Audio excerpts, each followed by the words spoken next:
अस्सलाम वालेकुम ख़वातीन व हज़रात, आपको अहम और ताज़ा तरीन ब्रेकिंग न्यूज़ से आगाह करते चलें कि रमीज़ राजा ने 3 तब्दीलियाँ कर डाली। वो किस तरह की कर दी?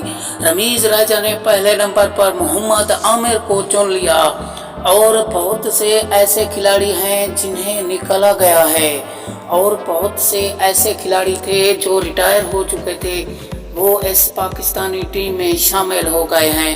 ये जो इंग्लैंड के साथ मुकाबला होने वाला है, ये बड़ा सोच समझ के खेलना है। ये कहना रमीज़ राजे का है। प्रैक्टिस भी खूब करनी है और तजर्बा भी खूब करना है। रमीज़ राजे का कहना है कि मोहम्मद आमिर को प्रैक्टिस करने का कहा है।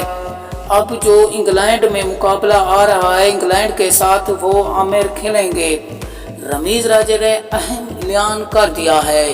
अब मुकाबला रमीज़ राजे का कहना है, हम जीत कर दिखाएंगे।